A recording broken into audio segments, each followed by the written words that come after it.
大家好，我们是真工坊，今天要带大家认识古筝针柱的装卸以及保养，请收看我们真工坊小学堂古筝知识篇6针柱的装卸及保养。首先，请先准备以下工具：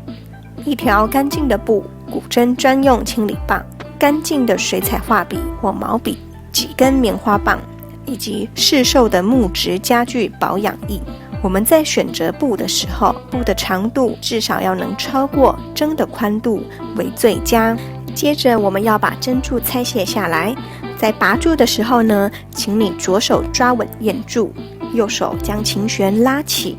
并且依序从靠近自己的衣弦开始拆卸，然后按照顺序整齐排列在平坦的桌面上。我们要是不小心将针柱的顺序给扰乱的时候呢，一般而言，在针柱的内侧会写有号码或者是贴有号码，可以让你辨识。特别需要注意的是，在拔低音弦柱的时候，因为需要较多的力气，所以会建议你可以站着施力，并且小心地抓稳琴弦。下一个步骤是清洁，我们可以拿干净的布先擦拭针柱表面的灰尘，然后将布夹放在琴弦与针的面板中间，两手来回轻轻地拉扯，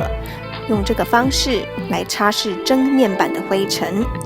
擦完之后，可以再撑开琴弦，加强清洁面板的表面，并且检查是否有像这样黑掉生锈的琴弦。如果有的话，会建议你找个时间换掉哦。另外，前乐山与后乐山的夹缝处容易积有灰尘，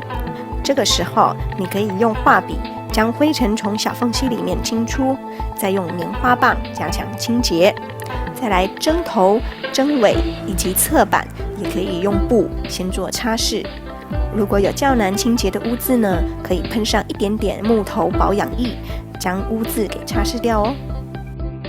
做完整体的清洁后，就能将针柱装上了。那我们从第一弦开始，请你右手打开，比一个6，这就是第一个柱的位置。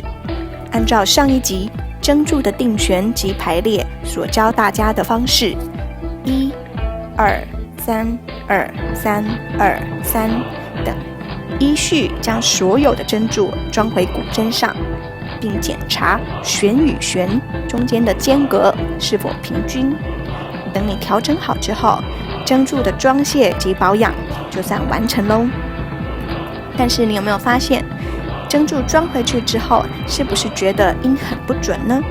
想知道如何在保养后有一台干净又音准的古筝，请锁定我们下一步的调音课程哦。我们今天的课程结束了，希望你会喜欢我们的影片，请记得订阅我们的频道哦。我们下堂课见，拜拜。